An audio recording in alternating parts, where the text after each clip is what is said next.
ఆంధ్ర తెలంగాణలో తక్కువ ఫీజులతో high quality results ఇస్తున్న ఏకైక సంస్థ Tirumal IAS institute. AP deputy CM Pawan Kalyan పర్యటనలో భద్రతా లోపం ఆలస్యంగా వెలుగులోకి వచ్చింది. ఈ నెల 20వ తేదీన పార్వతీపురం మన్యం జిల్లాలో డిప్యూటీ సీఎం పవన్ కళ్యాణ్ పర్యటించారు. పర్యటనలో భాగంగా సాలూరు నియోజకవర్గం పాచిపేంట మండలానికి వచ్చిన సమయంలో ఆయన వెంటే ఐపీఎస్ ఆఫీసర్లా ఓ వ్యక్తి తిరిగాడు. పవన్ కళ్యాణ్ కు దగ్గరగా మెలిగాడు. అతడితో కింది స్థాయి సిబ్బంది ఫోటోలు కూడా దిగారు. పర్యటన తర్వాత సోషల్ మీడియాలో నకిలీ ఐపీఎస్ ఫోటోలు వైరల్ గా మారాయి. ఫోటోలు బయటకు రావడంతో పోలీసులు విచారణ చేపట్టగా అసలు విషయం బయటపడింది. దీంతో వెంటనే అతన్ని గుర్తించి అదుపులోకి తీసుకున్నారు. నకిలీ ఐపీఎస్ ఆఫీసర్ అనే వ్యక్తి గరివిడి మండలం అంబటివలస గ్రామానికి చెందిన బలివాడ సూర్యప్రకాష్ గా గుర్తించారు.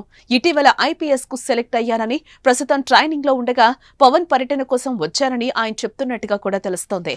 ఈ ఘటనపై హోంమంత్రి అనిత ఆగ్రహం వ్యక్తం చేశారు. వై కేటగిరీ భద్రతలో ఉన్న పవన్ కళ్యాణ్ చుట్టూ నకిలీ ఐపీఎస్ తిరగడంపై విచారణకు ఆదేశించారు. దీనిపై సమగ్ర నివేదిక ఇవ్వాలన్నారు. సూర్యప్రకాష్ పై పూర్తి సమాచారం అధికారులు సేకరిస్తున్నారు. ఏదేమైనా పవన్ లాంటి నాయకుడి పర్యటనలో భద్రతా లోపం చర్చకైతే దారితీసింది.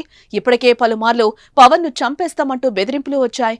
ఆయన కూడా ఇలాంటి బెదిరింపులపై మాట్లాడారు.